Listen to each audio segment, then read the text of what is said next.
자, 두 번째 시간 말씀을 이어서 전합니다. 이제 속죄에 대해서 말씀을 이제 적용을 하는 말씀을 로마서 7장 서두에서 말씀을 했고, 이것은 오늘 다 할 수는 없고 이것이 목적은 아니니까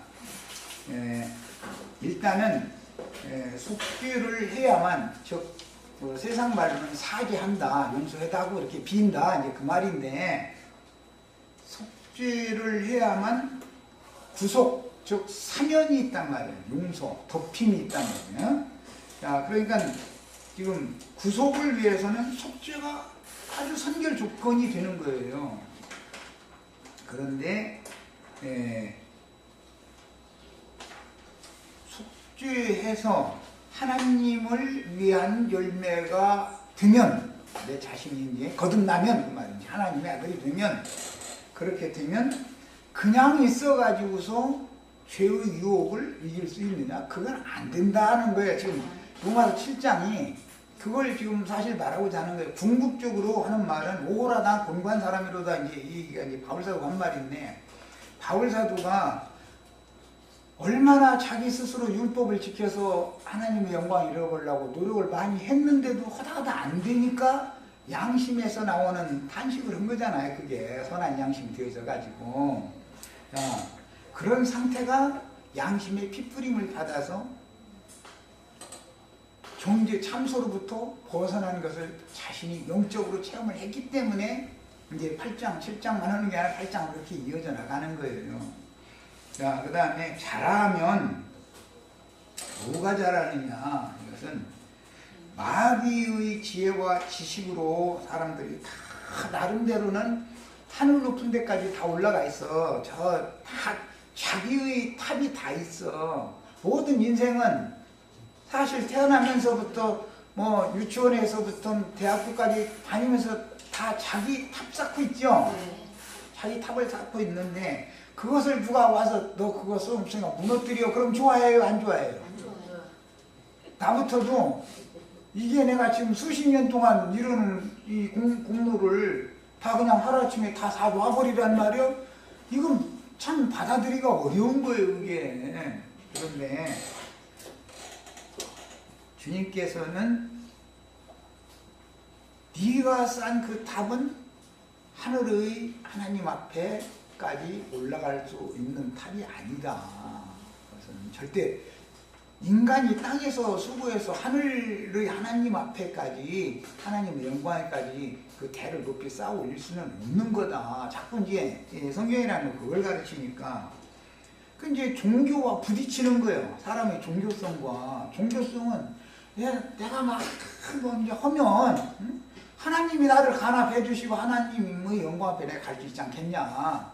그러니까 막 도구를 닦는 것도 있고 막 이제 뭐 여러 가지를 자꾸 시키는데, 그게 아니고, 거듭나면, 구속받은 다음에 거듭나면 자라야 된다. 이게 자라야 죄의 유혹을 물리치고 이기는 자가 아니면 영광의 성에 들어갈 수 없는 거니까, 하나님의 얼굴 앞에 가지를 못하는 거니까, 그 말은 진성제사를 하는 것으로 상징을 해놨기 때문에, 갓 태어난 아무리 수염소라 할지라도, 수수라 할지라도 뿔이 신용만 있지, 그 뿔 가지고서 마귀와 대항을 해서 전쟁할 수는 없잖아. 싸움이 안 되는 거예요, 그건. 그거 벌써 어릴 때는 원수가 두려워서 감히 근처 갈 수도 없어. 엄두도 안 내는 거고, 엄두가 나나 그게. 그런데 구약시대에는 뿔이 자라는 거예요, 뿔이. 그 염소가 자체가 자란다는 뜻은 뿔도 자라는 거잖아요.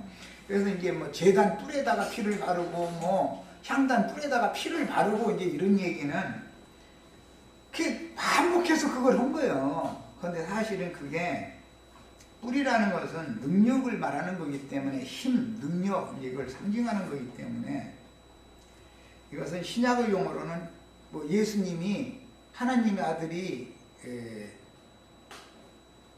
처녀 마리아를 통해서 세상에 태어난 다음에 가만히 있는 게 아니라 키와 지혜가 자랐다, 이렇게 돼 있죠.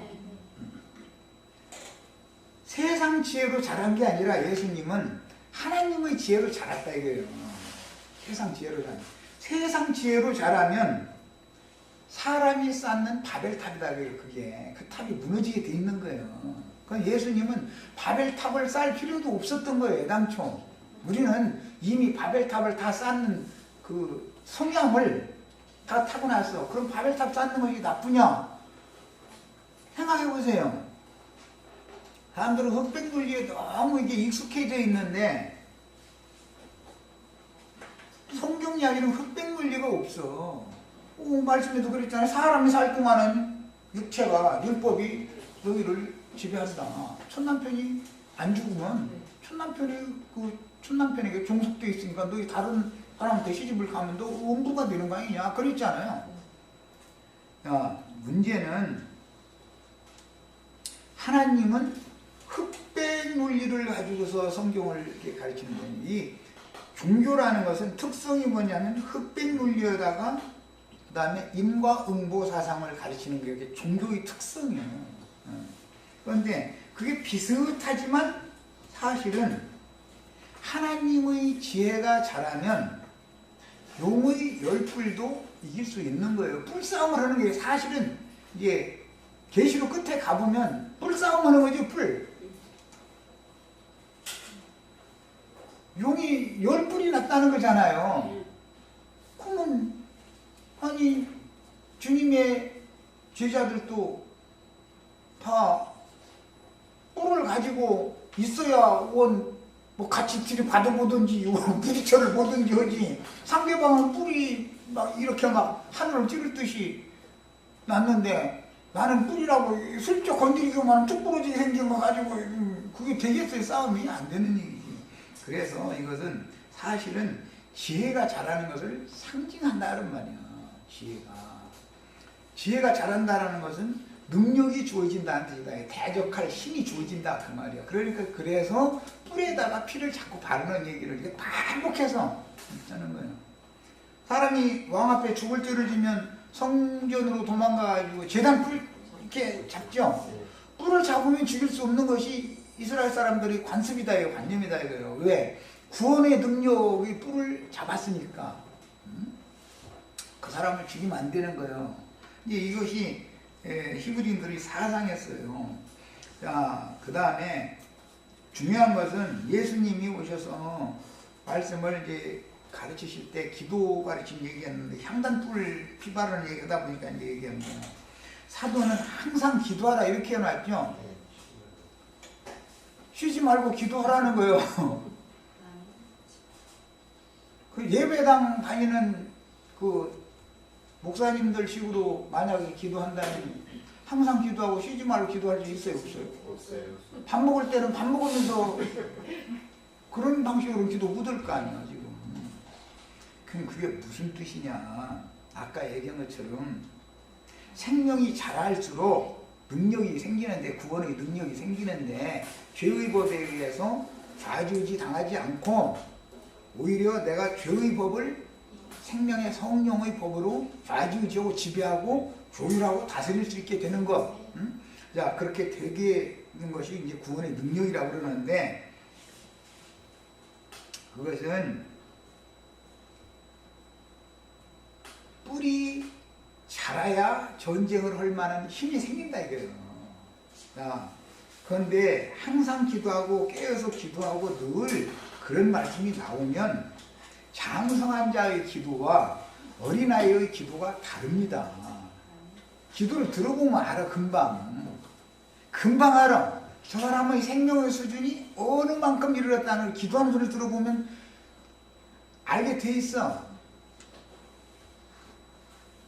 아, 이것은 사탕 달라고 하는 아이들이 하는 소리구나. 또는 중고등학생들이 나 용돈 좀 더 달라고 하는 소리구나. 대학생들이 나 좀 제발 엄마 이제 간섭 그만하고 나 맘마 보이기 싫으니까 나도 이제 잘할 만큼 잘해. 나도 판단이 있으니까 엄마 발 씻고 와서 들어가서 자라, 뭐 손 씻고 와서 숟갈 집어라. 그런 소리나 하지 마. 나도 내가 다 알아서 하니까. 그때는 벗어나고 싶다는 거잖아. 이제 청년 되면 벗어나고 싶다고 그러죠. 어릴 때는 나 좀 간섭을 더 해달라고 자꾸 투정을 하는 거고, 자꾸 생리 잘할 줄 요구하는 게 바꿔지는 거예요.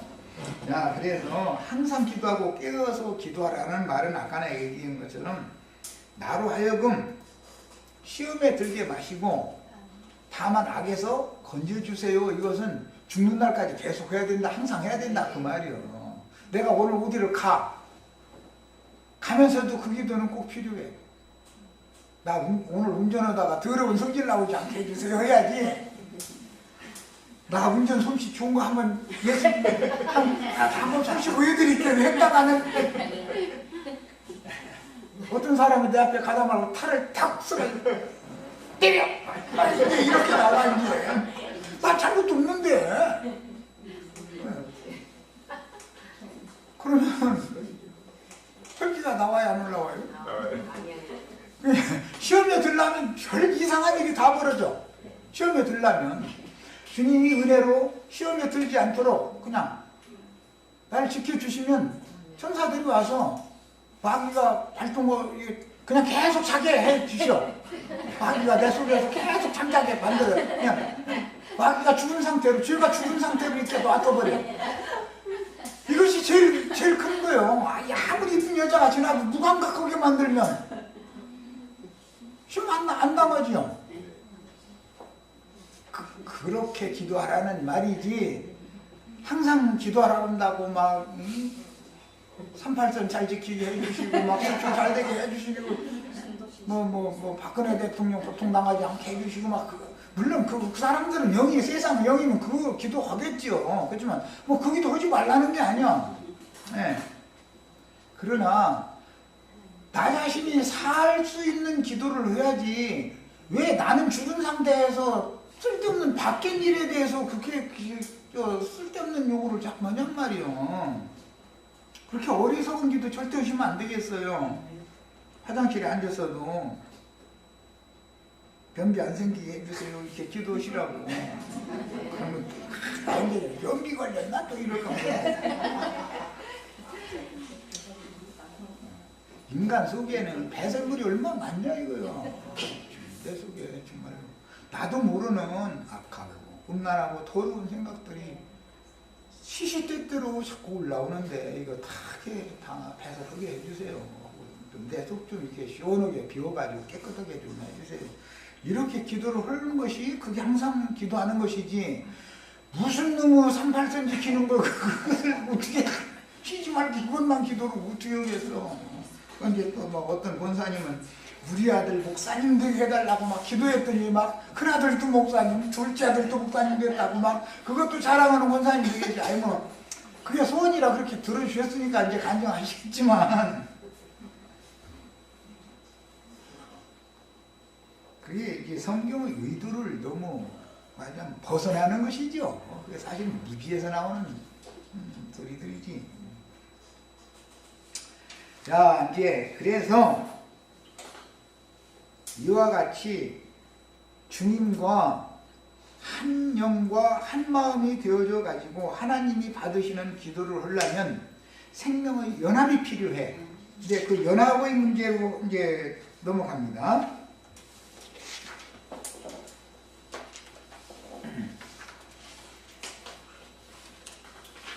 주님과 교회의 영적 연합에 대한 참고 성구를 내가 이제 다 자료에 인용을 했게 됐어요. 사람은 자연인은 처음부터 거짓의 아비이며 살인자의 아비인 마귀와 자동적으로 연합이 되어져 있어. 그러죠? 그건 누가 시킬 필요가 없어. 그런데 중요한 것은 그 마귀도 지혜를 준다 이거 사람 속에. 사람이 살 동안 그냥 사람이 그냥 가만히 있는 게 아니고 그 속에서 마귀의 지혜도 같이 잘한다 이거예요. 유치원 아이들의 세상을 보는 지혜와 대학교를 졸업한 사람이 세상을 보는 지혜는 다르죠. 자라서 그러죠. 야, 키만 자라서 되는 게 아니죠. 지혜가 자라야 되는데 세상 지혜만 자라면 하나님의 말씀을 바르게 전할 수가 없다 이거예요. 바울 사도는 세상 지혜로 충만한 데까지 잘한 사람이 있었어요. 그래서 고린도전서 시작에서 보면 내가 이제는 깨달아가지고 세상 관원의 지혜로 내가 전도를 하는 게 아니다. 너희를 가르치는 것이 사람의 지혜나 세상 관원의 지혜로 내가 지금 이런 말 하는 게 아니다. 하나님께로부터 받은 지혜의 그 계시의 영으로 이런 말을 하고 있는 겁니다. 이렇게 말을 해요. 그러니까 지혜가 누구에게서부터 바른 데에서 온 지혜냐라는 것을 구분을 할 필요가 있고, 지혜가 자라면 먼저 지혜를 받아서 앞서가는 사람이 인도자가 되는 거예요. 자, 그러면 그 인도자가 지혜로운 인도자를 만나면 예수님은 뭐 막 너희 쌍잔하는 사람이 되라 이런 것을 한 것이 아니라 충성되고 지혜로운 종이 되는 거. 마태복음 24장에 보면 두 가지를 말씀하셨죠. 지혜로운 종이 되어라 얘기를 해요. 그러면 사울과 같은 지혜, 아담과 하와와 같은 지혜를 가져라 그 말을 하는 건 아닐까 하는 말이에요.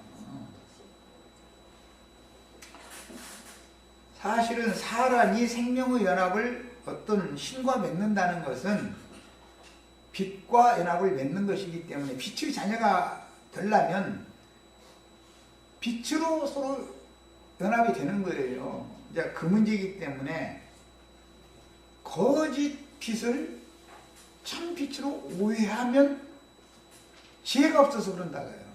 그것은 영적 분별력이 없는 거예요. 잘한 사람이 아니에요. 마귀가 올 때 광명의 전사로 나타나요? 어둠의 전사로 나타나요? 다 빛으로 오는 것으로 그렇게 나타나지. 우리에게 임할 때는 뱀이 에덴 동산에 가만히 들어와서 하와를 꿰을 때 지혜롭게 할 만큼 탐스럽게 해주는 그걸 늦었기 때문에 그걸 따먹으면 지혜로워질 줄 알고서 따먹은 거 아니에요. 그런데 뱀의 지혜만 왔다는 거 아니에요. 문제는 지혜 싸움이에요. 빛 싸움이란 말이에요. 빛. 거짓 빛과 참 빛을 명확하게 분별한다는 것은 진리의 분별력이고 판단력이다 이거예요. 그러려면 어떻게 되냐? 양심이 핏부림을 받아서 청결케 되어져야만 정확한 판단력이 온다 이런 말이에요. 이 판단력이, 정확한 판단력이 없는 사람들은 대부분 보면 우물우물하고 때를 놓쳐. 때를. 그게 연약하다는 증거예요. 자매님들은 가정사에 뭔 일이 있으면 남편이 있으면은 막 잔소리를 해 하기는 하는데, 그럼 당신이 알아서 해 그러면은 또 답을 한다 이러죠. 못하죠. 약해서 확실하게 딱 결정을 못 내려버려. 그래서 남편이 필요한 거예요. 남편은 잔소리를 듣지 않고서 결정을 너무 쉽게 내리면 잘못 내리니까, 아내가 잔소리를 듣다 많이 해놓고 나면 고려해 가면서 최종적으로 어차피 결정을 내려야 되니까 판단은 남편이 내리는 거예요. 그럼 판단 내릴 때 아내가 그거 아니라고 하고 싶으면 그걸 해야 되는데 그때 남편도 안 해. 자신이 없으니까 결과가 잘못돼 버렸어요. 결과가 남편이 결정 내린 대로 했는데, 그러면 그때 그렇게 하더니 당신이 일어났잖아 이렇게 나오는 거예요. 이게 뱀의 지혜다 이거예요. 뱀의 지혜. 정말로 참빛으로 밝아진 사람은 명확하게 판단하기 때문에 결단을 탁 내리는 거예요. 뭐든 알았어. 당신 염려하지 마. 잘못해도 내가 책임지고, 잘못되는 경우에 당신이 염려하는 거 나 다 감안하고 있으니까 그때는 이렇게 당신이 말하는 것대로 잘못될 수도 있으니까 그때는 나는 이렇게 할 것도 나 다 하나님 앞에 다 말씀 약속 다 받았어. 내가 알아서 책임질게. 그래 버리면 안심이 되는데, 남편도 자신이 없어가지고 그거 글쎄 내가 그때 잘못했나, 이거 이게 잘하는 일인지 못하는 일인지 이래서 웅글웅글하고 시간은 급한데 빨리 결정을 안 내리고 이러면 아내가 답답하죠. 그러면서 그냥 아내 보고 당신 좀 알아서 해 이리로 막 자기 빠져나가려고 그러고, 그럼 남편으로서 자격이 없는 사람이다 이거예요. 어떻게 남편을 믿어? 그런 사람 믿고 시집 온 건 아니잖아. 자기를 어떤 일이 있어도 보호해주고 책임질 거라고 믿어줬기 때문에 나에게 온 건데, 그럼 가정사에 세상사에 어려움이 있으면은 당연히 남편이 모든 것을 책임을 지고 앞에 나가서 뭘 해야지. 당신이 앞에 나가서 좀 이렇게 부딪혔는데 뒤에서 내가 이렇게 좀 힘 좀 넣어줄게. 이러면 되냔 말이야. 안 해보고 뒤에서 이제 하라고 그러고 내가 나가서 싸워야지. 그렇잖아요. 회사가 세상사의 이치도 영적 이치 맞기 똑같기 때문에 하는 소리예요. 그래서 지혜라는 것은 사실은 냉철한 판단력을 의미한다 말이에요. 지혜가 오면 냉철한 분별력이 당연히 와야 되는 거예요. 예수님이 제자들 보고 지혜롭고 충성된 종이 되라고 한 것은 그런 세상 지혜로 술수 부리는 지혜를 해라는 말이 아니란 말이에요. 결단을 내려서 유대 교인들이나 세상 사람들의 전도를 내보내야 되니까 어떤 박해가 와도 내가 이 박해를 견뎌내가면서 싸워서 물리쳐야 된다라는 그런 결단을 정확하게 할 수 있는 지혜를 얻어라 그 말이지, 세상 지혜를 가지라고 하는 말이 아니잖아. 그 지혜가 오면 충성하지 말라요. 충성하게 돼 있어. 무슨 바치게 돼 있는 거예요. 너무 확실하니까. 이것은 전부 영적 연합의 문제다. 사람은 누구나 다 빛을 찾아가게 돼 있어요. 짐승과 사람이 다른 게 그거예요. 사람은 세상 없어도 빛을 소원하게 돼 있어. 어둠을 버리고 빛 가운데로 나가기를 원하게 창조 자체가 이렇게 돼 있어. 그런데 이것은 사람들은 지혜가 없고 어리석고 무지함에 붙잡히면은 속는다 이거예요. 거짓 지혜한테. 참 지혜보다는. 결단 내리는 얘기 내가 아까 했지만 일시적으로 지금부터 언제까지는 1차적으로는 이런 비방이 오고 2차적으로는 이렇게 해서 내 주위에 있는 사람들이 다 나를 떠나고 3차적으로는 나는 생매장 당할 수밖에 없고라는 게 반드시 3단계로 피해가 오게 돼 있어. 그래도 하나님이 나를 지키신다. 그쪽을 택해라. 하나님 앞에 응답을 그렇게 받았으면 그쪽을 택해야 되는 거예요. 그런데 자매는 여자들은 이걸 못 하는 거라고 두렵기 때문에. 그래서 내가 책임진다라는 말 한마디가 아내한테나 가족한테는 그게 태산보다도 더 중요한 거예요. 남편이 책임진다는데. 전에도 이런 일이 있을 때 어려움이 있지만 남편이 다 견진하고 다 책임지고 오늘 있도록 우리 가정 잘 이끌어왔다. 믿음을 계속 줬으면 남편이 하는 말을 믿게 돼 있어. 그런데 남편이 뭐라고 정말 막 결단을 못 내리고 이러면은 불안한 거예요. 이게. 예수 그리스도가 우리 속에 오셔서 나와 연합하시면 지혜의 영으로, 계시의 영으로 오시게 되는데, 그러려면 전부 영적인 연합이 비밀이다 그래요. 연합이. 자, 이제 창세기 2장 24절부터 이게 인용이 됐어요. 인용을 여기 해드렸어요. 육적 연합은 영적 연합, 즉 율법 하나님과 연합하는 것은 구약시대의 연합이죠. 영의 새로운 것으로 살아계신 하나님을 섬겨라 그랬으니까 그러려면 성령으로 오신 주님과 네 영으로 연합해라 지금 그 말이잖아. 육신으로 연합하지 말고 이제 이 말이에요. 자, 그래서 이건 근원이 창세기 2장 24절부터 나오는 말이라. 이러므로 남자가 부모를 떠나 그 아내와 합하여 둘이 한 몸을 이룰지로다 그랬어요. 그때 당시 사실 아담의 아버지 아담의 어머니 하와의 아버지 하와의 어머니는 물질적으로는 없었죠. 그 창세기 이 두 아담과 하와에게 말할 때는 말이에요. 그들에게만 적용을 한다면. 그래서 이것은 그 부모라는 말 자체가 하늘 아버지와 교회에 대한 상징이란 말이에요. 구약 성경이라는 정부로. 하나님 아버지 하면은 예수 그리스도의 성령을 말하는 것이고, 우리의 어머니는 위에 있는 예루살렘이라 그러면 교회를 말하는 것이다 이거예요. 장자들의 교회죠. 이거는 하늘의 교회니까. 자, 그래서 부모를 떠나, 이것은 땅의 부모를 떠나 본토 친척 아비 집을 떠나는 것부터 시작이 되는 거니까 복음이라는 것을. 아내와 합하여 부모를 떠나는 목적은 아내와 합하기 위한 것이죠. 그건 남편은 장가드는 거예요. 예수님이 세상에 오시는 목적은 장가들라고 오시는 것이죠. 그냥 하늘의 왕자로만 사시면 얼마나 좋겠어? 교회 시대는 약혼을 하신 거예요. 약혼을. 예? 상징이요. 자, 둘이 한 몸을 이룰지로다 그랬는데 이 몸이라는 말이 성경에 나오면 이것은 전부 아내, 배필과 관계가 되는 용어로 시작이 됐다라는 걸 알 수가 있고, 아담과 하와의 연합은 그리스도와 교회의 영적 연합에 대한, 그때는 육신의 몸이 연합하는 거였었지만 이것은 상징이다. 영적 연합에 대한 표상이기 때문에 이것은 구약 시대에는 아담과 하와가 둘이 합하여 한 몸을 이루는 그 연합을 육신에 상관된 계명의 율법 말씀을 받아들이는 것을 상징한다는 말이야. 효도냥 말씀을 받아들인 거예요. 그게 연합이에요.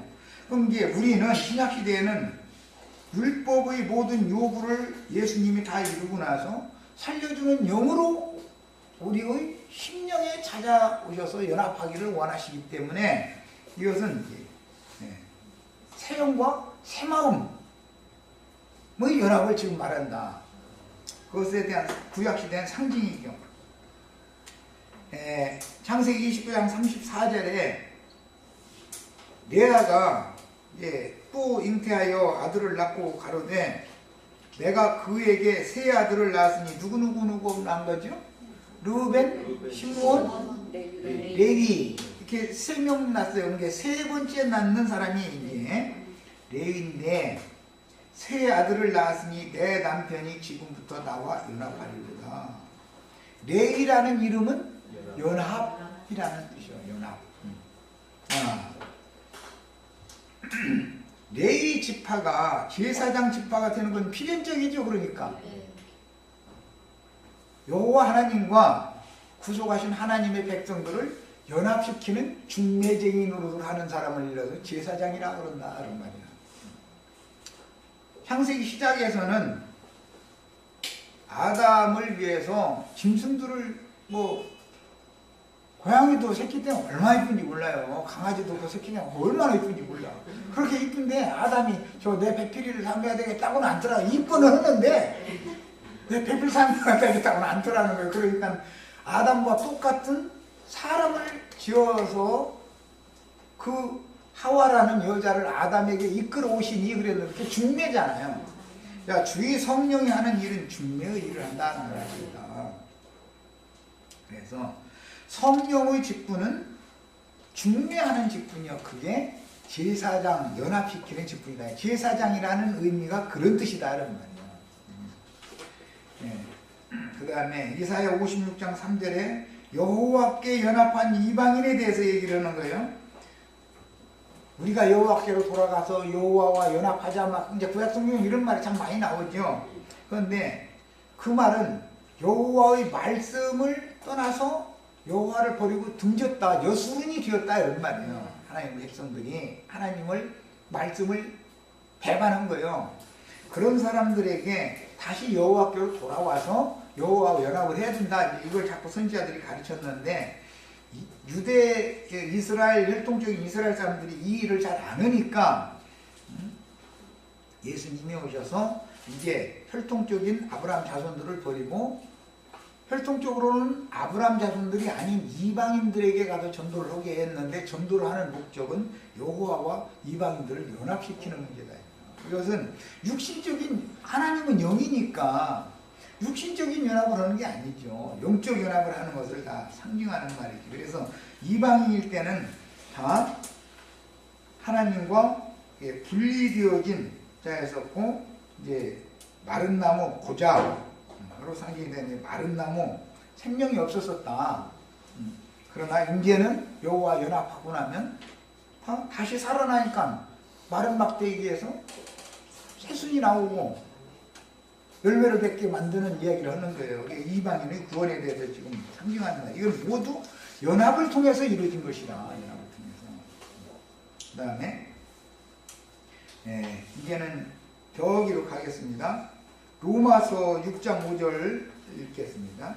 만일 우리가 그 죽으심을 본받아 연합한 자가 되었으며 이것은 어떻게 이게 되죠? 믿음으로 나가는 거죠. 내 예수님이 죽을 때 내 육신의 몸도 죽는 건 아니잖아요. 구약의 짐승은 죽여서 드리지만 신약의 제물은 산제물로 드리는 거예요. 영적으로만 죽이는 거예요. 영적으로만. 그럼 어떻게 죽었다겠어요? 첫남편, 옛남편에 대해서 내가 죽으면 내 옛남편도 죽은 아내와는 못 살겠다고 떠나가더라는 거예요. 그래서 새남편이 오시는 거예요. 이렇게 설명을 해놨어요. 그 다음에 또한 그의 부활을 본받아 연합한 자가 되리라. 예수님의 부활이 내 부활이 되려면 이것도 믿음으로나 가능한 얘기죠. 자, 그래서 이것은 영적인 완전한 구원에 들어가기 위한 구속의 시작을 지금 믿음으로나 할 수 있는 거다라는 걸 설명하느라고 이 말이 이제 인용이 된 건데, 구속받고 영이 거듭난 사실이 없는 사람은 죽은 몸, 죽을 몸이 다시 살리심을 받을 수 없죠. 로마서 이제 7장만 있는 게 아니라 이제 8장으로 넘어가면 그리스도가 내 안에 계시면 나의 죽은 몸도 살리실 것이다 그랬잖아요. 그 죽은 몸이라는 게 내 이 육의 몸이 죽은 것이 아니라 죄에 대하여 나는 죽은 사람이다. 하나님 율법의 저주에 대해서 나는 이미 끝나버린 사람이다. 율법의 저주가 나를 지배할 수 없으려면, 즉 자유자가 되려면, 양심의 자유를 얻는 사람이 되려면 죽어야 되잖냐 이 말이에요. 내가 죽으면 남편도 죽는 거예요. 내가 죽으면. 죽은 여자하고 살고 싶은 사람이 어디가 있어. 그리고 세상에 대해 내가 죽어야 세상도 나를 놔주지, 죄에 대하여 내가 죽지 않으면 죄가 나를 놔주지를 않아. 율법 저주에 대하여 내가 죽지 않으면 율법이 나를 놔주지를 않아. 이 원리를 지금 얘기한 거예요. 자, 그 다음에 고린도전서 6장 17절에 주와 합하는 자는 한 영이다 그랬으니까 이것이 연합이죠. 실제로는 신약의 연합이라는 건 몸이 연합하는 게 아니라 영이 연합하는 걸 말한다. 이것은 이제 믿음의 법으로 하는 거예요. 자, 그 다음에 이제 최후로 골로새서 2장에서는 2장 19절 머리를 붙들지 아니하느니라. 그러니까 몸이 있으면 머리에 연합한다는 건 몸과 머리가 이렇게 붙어 있는 걸 말하는 것이죠. 예. 그런데 그건 비유고 실제로는 온 몸이 머리로 말미암아 마디와 힘줄로 공급함을 얻고 연합한다 그랬어요. 머리와 몸이 연합이 되려면 마디와 힘줄을 통해서 영적 공급이 받아져야 연합이 된다 이거예요. 그 다음에 먼저 연합시킨 다음에는 하나님이 잘하게 하신다 이렇게 하는 거예요. 이게 구속의 단계라는 것은 구속받고 거듭나면 필수적으로 이 과정은 연합이 필요하고 연합을 통해서는 자람도 있게 마련이죠. 자라서 20세 이상 되어져야만 영적 전쟁을 할 수가 있는 거예요. 이제 그때상. 그 전에는 연습만 하려고 그러지 엄두가 안 나고. 자, 성경의 이런 기록들은 하나님의 신이 떠난 육체로 타락하여 저주가 임한 인간 하와로 대표됐는데, 인간들이 이것은 구속사의 인간들을 말하는 거예요. 하나님의 아들을 통해서 자신의 창조자여 영원한 남편인 하나님의 아들, 상징으로서 아담, 아벨, 셋, 노아, 아브람, 이삭, 야곱, 모세, 다윗 등등은 다 예수님에 대한 예표의 사람들이었죠. 자, 그 예수님은 실제로는 중보자가 되고 중보자다라는 말은 중매쟁이다 그 말인데 제사장이다 그래요. 이게 히브리어로 코헨이라는 말, 이 말은 중매한다 이런 뜻이에요.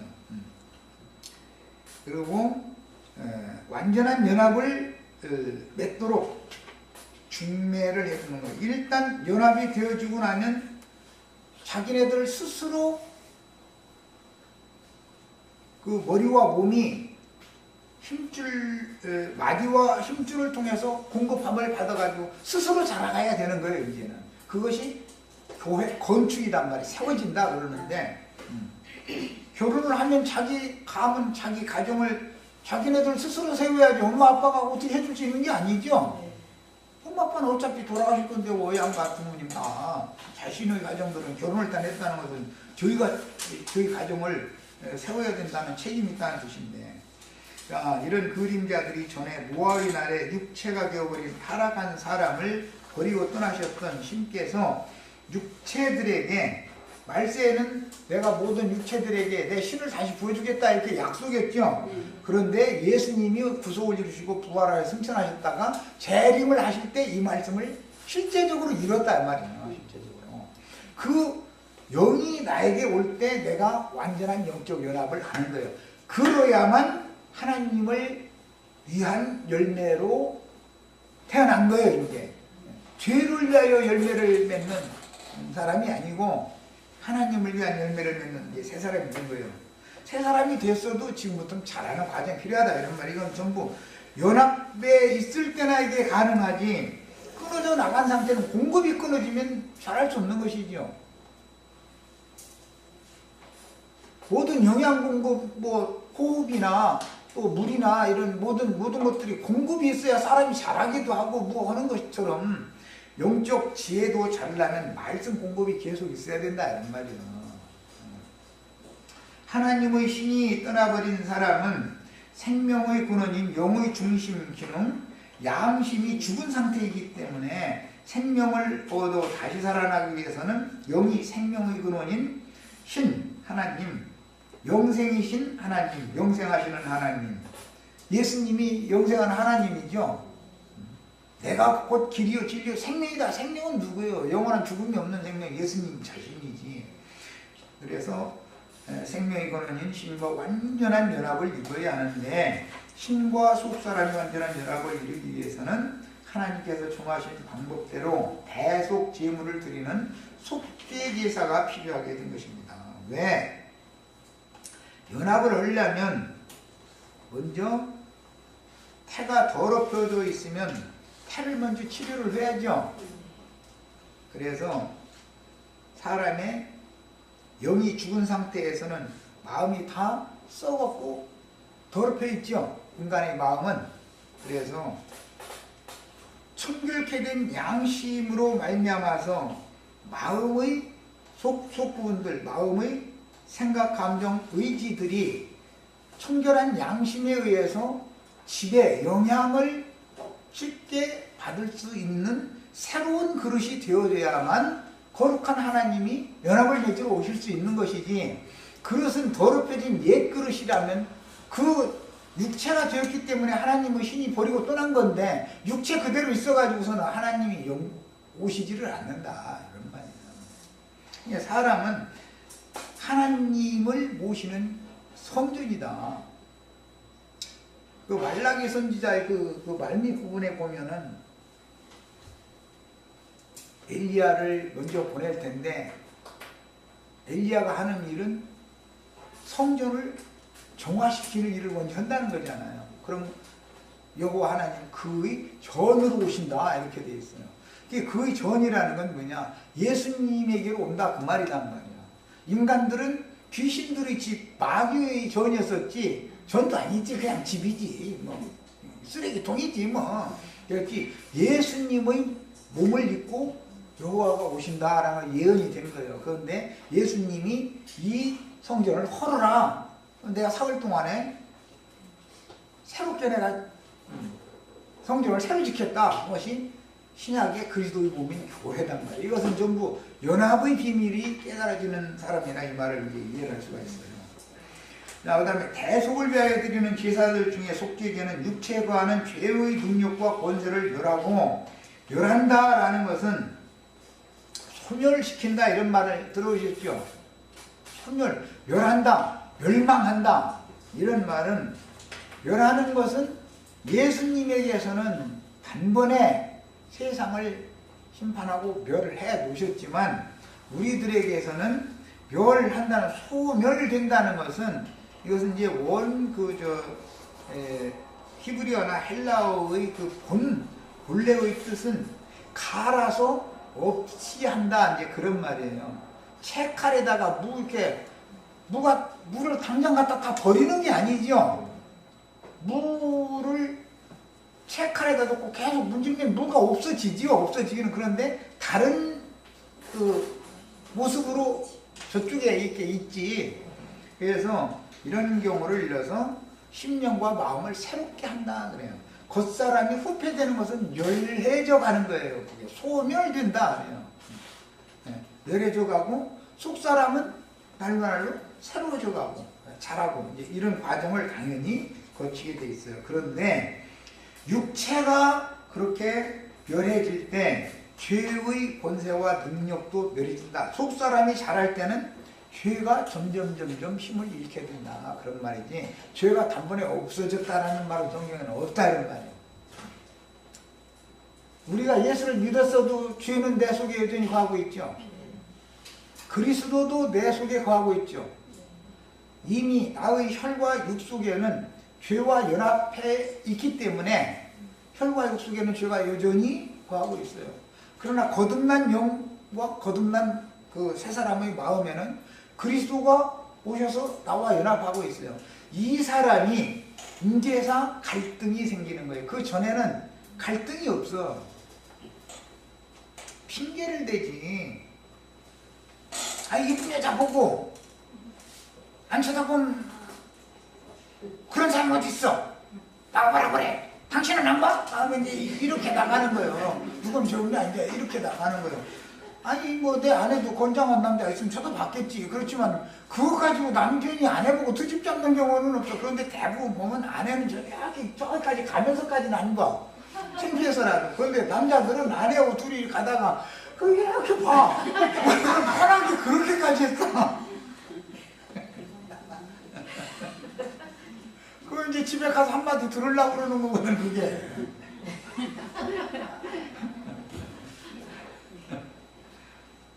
이제 이건 비유를 드는 거고. 그런데 금은방 이런 데는 남편은 고개를 절대 안 주죠. 정말 신기해. 금은방에 별걸 아무리 이쁘게 잘 만들어놨어도 남편은 그냥 지나가는데 아내는 거기 가서 이렇게 한 들여다보고 먹어야지. 그냥은 못 지나가. 참새가 어떻게 방앗간 지나가느냐. 이제 그 속사람의 성정이 원하는 것이 성향이 다르다라는 말이지. 그런데 대부분 보면 아내들은 자신들 속에는 뭐 하나님이 봐도 필요 없는 거 보는 성향이 없는 것처럼 크게 해서는 당신 안 보느냐고 이제. 당신 안 보느냐고. 그럼 내가 빨리 만났네 이제 이렇게 하는 거고. 안 보려고 좀 달고 나왔어.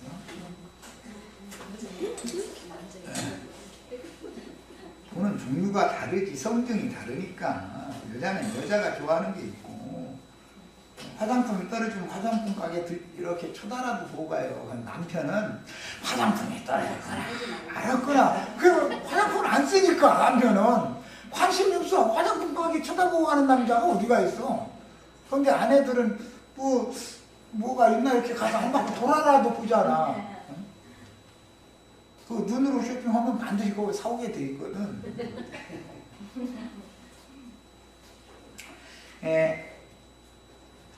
그래서 이제 죄의 능력과 권세를 멸하고 폐하기, 최종적으로 폐하는 것은 이 육의 몸이 무너져야 되는 일이지, 육의 몸을 입고 있는 동안에 나는 죄가 없다고 하는 것은 거짓말하는 거예요. 그것은 성경의 진리가 아니에요.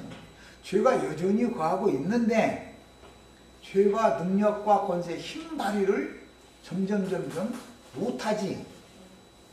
속생명이 자라면 죄의 능력이 나를 깔보고 댐지지를 못한다 이런 말이에요. 세상에서도 세상사를 봐도 젊을 때 내간도 싸움을 하는 것이지, 힘이 있어야 싸움하는 것이지, 60 넘으면 싸움을 할 기운이 없으니까 바가지를 긁거나 말거나 이제 이골이 나가지고 아이 나는 지서 나를 할 거 이제 이러다 보면 하다하다 그냥 자포자기 해버려. 싸움이 안 되죠. 하나 상대를 안 해주면. 그런데 언제 싸움을 제일 많이 하느냐면 30대, 40대 이때는 힘이 막 끌어오르는 때이기 때문에 내 맘대로 안 되니까 내가 남편을 내 맘대로 막 움직이고 싶은데 이게 핸들이 잘 안 돼. 내가 네 손에 붙잡힐 줄 알아? 막 이렇게 나가거든. 네, 남편이. 그러면 그때는 다툼이 계속 나오게 돼 있어. 근데 이제 늙어서 힘이 없으면 붙잡고 흔들고 싶지도 않고 흔들어 봐봤자 아무것도 아니고 또 흔들고 싶지도 않고 이 사람 흔들릴 사람도 아니고 그냥 포기해버려. 그럼 싸움이 안 되는 거 이게 나이가 먹으면은 아무래도 돕는 것이 많지 접는 연습을 많이 했기 때문에 이제 육신이 세상에서도 그런 것처럼 영적으로도 노련한 그 어버이의 수준에 이를 만큼 잘하고 나면 싸울 필요가 없지요. 애가 댐비지도 않고 아내가 남편도 뭐 싸움 걸어들여 듣고 또 남편 싸움 걸어도 그 상대할 필요가 없는 거야. 상대해봤자 계속 상대해봤는데 해결난 적이 있어요 없어요 지금까지. 그런 거 상황이 해결났으면 재판소가 안 거예요. 해결이 안 나는 거예요. 그거는 절대로. 그냥 안고 살아야 돼. 언제까지. 이제 재판소 가자고 할 힘이 안 생길 때까지. 아이고 이제 여태 살았는데 뭐 이대로 살다 가. 이렇게 될 때까지 그냥 하는 게 나아. 이것은 사람 속에 모든 사람은 빛을 지향하는 게 있기 때문에 말하자면 빛을 지향한다라는 것은 선과 의를 행하고자 하는 마음이 누구에게나 다 있다 이거예요. 그런데 선이 의가 거짓일 수가 있다. 하나님이 말하는 성경이 말하는 선과 의가 아닐 수가 있다. 그것을 정확하게 분별하려면 생명이 자라야 되는 거예요. 판단력이 오게 자라게 되면 판단력이 오게 돼 있어요. 일단 여기까지에서 마칩니다.